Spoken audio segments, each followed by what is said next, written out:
गुरु ब्रह्मा गुरुर्विष्णु गुरुर्देव महेश्वरः गुरु साक्षात् परं ब्रह्म तस्मै श्री गुरुवे नमः।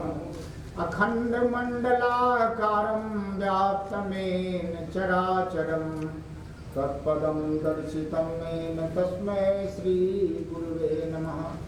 ध्यानमूलं गुरोर्मूर्ति पूजामूलं गुरोर्पदं मंत्रमूलं गुरोर्वाक्यं मोक्षमूलं गुरुकृपा। भक्ति भक्त भगवंत गुरु चतुर्नाम बहुएक, इनके पद वंदन किए नासे विघ्न अनेक।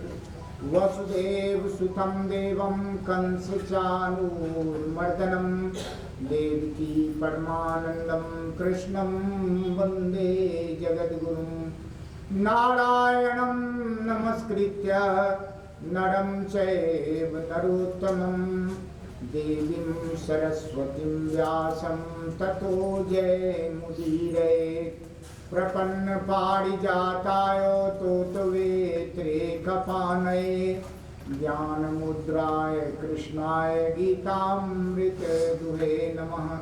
नीलाम्बुज श्यामल कोमलांगं सीता समारोपितवाम भागं पानौ महासायक चारुचापं नमामि रामं रघुवंशनाथं। मनोजवं मारुततुल्यवेगं जितेन्द्रियं बुद्धिमतां वरिष्ठं वातात्मजं वानरयूथमुख्यं श्रीरामदूतं शरणं प्रपद्ये। श्रीरामभक्तं शरणं प्रपद्ये। या श्री स्वयं सुकृतनां भवनेश लक्ष्मीं पापात्मनां कृतज्ञां हृदये सबुद्धिं श्रद्धा सतां कुलजन प्रभत्सलज्जां तां त्वन्नतः परिपालय देवि विश्वं। हरि ओम तत्सत् हरि ओम तत्सत् हरि ओम तत्सत् हरि ओम। परम पूज्य प्रातः स्मरणीय वंदनीय गुरुदेव स्वामी धीरेन्द्र ब्रह्मचारी जी महाराज, दादा गुरुदेव महर्षि कार्तिकेय जी महाराज, क्रिया योग के अनन्य जगत गुरु श्री श्यामाचरण लाहिड़ी जी महाराज तथा महाअवतार बाबा जी महर्षि पतंजल तथा योग के अन्य जगत गुरुओं का इस पावन हाल में बंधन आवाहन बंधन एवं अभिनंदन। समस्त क्रिया के फलस्वरूप भगवान श्री कृष्ण भगवान श्री राम माता श्री सीता के चरणों में पावन बंधन एवं अभिनंदन।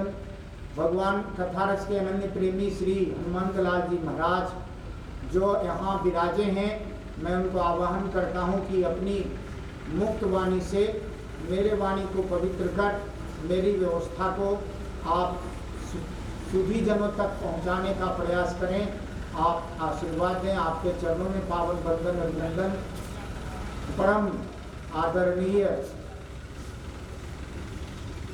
श्री डीआईजी महोदय श्री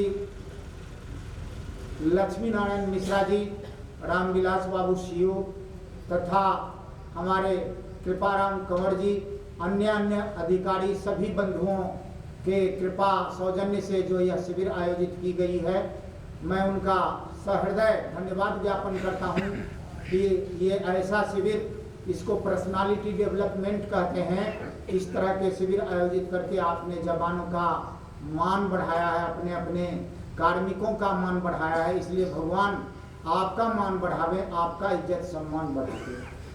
हमारे दूर सुदूर विभिन्न देश के विभिन्न क्षेत्रों से आए सीआरपी के जवानों, हमारे उनके परिवार के धार्मिक आचरण वाली माताएं, कृपामयी दयामयी ममतामयी माताएं, सुलभा गार्गी स्वरूपा बहनें, हमारे छोटे छोटे नौनिहाल बच्चे, सबको मेरा हार्दिक वंदन एवं अभिनंदन है।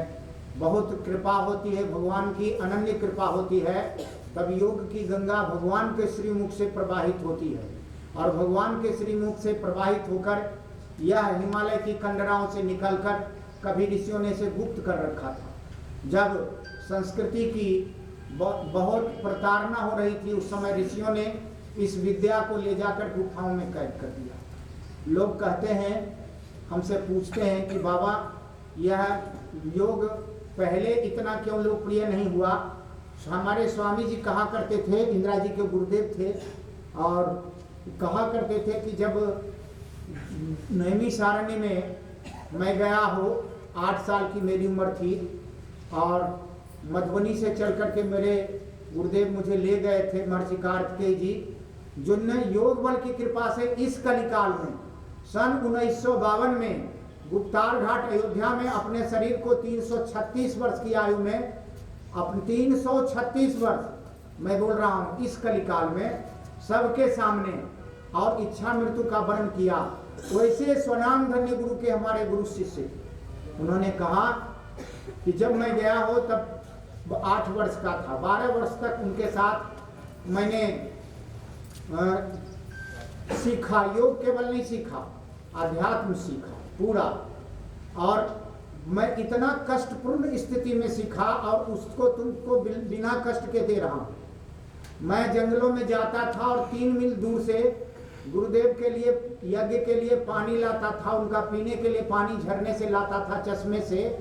उस समय मिट्टी का घड़ा होता था और 2 तरफ घड़ा लटका करके बांस के एक बहंगी उसको बोलते हैं, उस पर लाता था कंधे से, और रोज का मेरा नित्य का काम था। तो कहा करते थे हमको कि धीरेन्द्र, जब भी तुम जाओ तो ध्यान रखो कि जब सूर्योदय हो जाए तब जाओ, और सूर्यास्त से पहले लौट जाओ, क्योंकि सूर्योदय के और सूर्यास्त के बीच का काल जो है तुम्हारा काल है, उसके बाद वनचरों का काल। तो वनचर तुमको ज़्यादा डिस्टर्ब नहीं करें, इतना तुम व्यवस्था करो। मैंने गुरुदेव को देखा था, वह इतने सिद्ध थे कि एक दिन की घटना मैं वर्णन करता हूँ। अहिंसा प्रतिष्ठायाम तत्सन्निधौ वैर। गुरुदेव बहावर कहते थे कि योग की 8 सीढ़ियाँ, योग की 8 सीढ़ियाँ। कहा पहली सीढ़ियाँ क्या है? यम। दूसरी सीढ़ियाँ है नियम। तीसरी सीढ़ियाँ है आसन। लोग आज आसनों पर जोर देते हैं, केवल कहाँ कर रहे हैं, हमारे योगाचार्य हैं आसन खूब सिखा रहे, लेकिन सबसे पहली सीढ़ी जो है उसको चूक गए। पहली सीढ़ी है यम। यम के अंतर्गत 10 आते हैं, अहिंसा, सत्य, अस्तेयम, ब्रह्मचर्य, क्षमा, धृति, दया, आर्यव, मिताहार, शौच, शौचम चैव यम। कहा कि 10 यम है। अब इसकी चर्चा हम करेंगे तो बड़ा लंबा हो जाएगा, छोटा छोटा करके चलेंगे तो पहले उधर भटक जाएंगे। उन्होंने कहा कि एक दिन उसमें पहला है अहिंसा। अहिंसा, अहिंसा शब्द का बड़ा व्यापक अर्थ, हम आपको इसलिए इसमें समझाना चाहते हैं। मैं अहिंसक नहीं बनाना चाहता आपको कि केवल अहिंसा शब्द कहा मन, वचन और क्रम से किसी को कष्ट न देना। मन, वचन और क्रम से किसी को कष्ट न देना। नो हिंसा इति वा अहिंसा। कहा इस ऐसी स्थिति आवे तब अहिंसा होती। कहा अहिंसा से होता क्या है? कहा आपके जीवन में अगर अहिंसा की प्रतिष्ठा हो जाए तो अहिंसा प्रतिष्ठायाम तत्सन्निधौ वैर त्याग। अहिंसा की प्रतिष्ठा होती है तो उसके समीप आने वाले जीव वैर त्याग देते। कहा इसका मैंने सीधा सीधी एप्लीकेशन मैंने गुरुदेव में लिया। कहा क्या हुआ? तो संविधा ले आए थे जंगल से, हवन करना चाह रहे थे। अब गुरुदेव भीतर में ध्यान कर रहे थे, बाहर आते तब तक हम बाहर में बैठकर संध्या वगैरह जुटा रहे थे। संध्या की बेला थी। इतने में मैंने देखा कि खटखट की ध्वनि हो रही। तो देखा कि एक हिरनी दौड़ती हुई आ रही और बांस के बल्ले से मेरा आश्रम घिरा हुआ, और बांस के बल्ले के इस पार हिरनी आ गई और उसके पीछे पीछे बाघ। लेकिन बाघ को मैंने बांस के बल्ले के भीतर आते नहीं। मैंने देखा कि हिरनी भीतर आके निश्चिंत हो गई, बांस के बल्ले चाहता तो आ सकता था, बहुत बड़ी बात नहीं। इतने में गुरुदेव ने आवाज लगाया, धीरेन्द्र कौन है? मैंने कहा गुरुदेव एक हिरनी आ गई है और लगता है कि मातृत्व के बोझ से दबी हुई है, और एक बाघ बाहर खड़ा गुर्रा रहा। स्वामी महर्षि कार्तिकेय जी निकले बाहर और बाघ की आंख में आंख डालकर कहा, अरे कितना डर गई है बेचारी, अपने बच्चों के लिए इसे रास्ता दे दो, तुम कितने हिंसक हो जी। जो इसके बच्चे इंतजार कर रहे हैं और तुम इसके लिए तुम खाने को तैयार हो। तुमको और कोई दिन भर भोजन नहीं मिला था, जा, ये अपने घर जाएगी।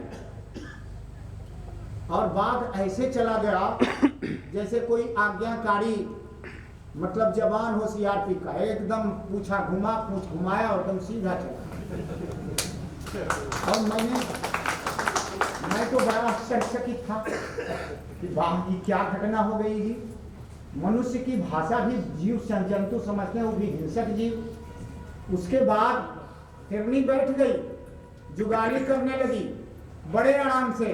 बोली संध्या हो रहा है बेटा, संध्या होने से पहले तेरे बच्चे इंतजार करते होंगे, तू यहाँ बैठी रहेगी, वो बिल्कुल रोते होंगे, तू उठ और जा अपने बच्चों के पास, अब कोई खतरा नहीं है और तू आराम से चली जा। बिल्कुल हिरनी भी बिल्कुल आराम से उठी और बिल्कुल अपने रास्ते को चली। इसको कहते हैं अहिंसा की प्रतिष्ठा। और दूसरी घटना भी मैं सुना सकता हूँ। भारत से बनारस एक शहर है भारत में, उत्तर प्रदेश के, वहाँ के होते थे एक तबला वादक, हारमोनियम वादक और तबला दोनों, वो हाथ से पैर से बजाते थे, ठाकुर जी। और उनका प्रोग्राम था लॉस एंजल्स में, अमेरिका में प्रोग्राम था। और प्रोग्राम के क्रम में जो व्यवस्थापक थे, संयोजक थे, डीआईजी महोदय के जैसा, उन्होंने कहा कि महाराज जी, आपका प्रोग्राम 9 बजे रात तक ही चल सकता है, क्योंकि गायक जो होते हैं वो नाद योग के, नाद ब्रह्म के उपासक, उनकी जब समाधि लगती है तो कितने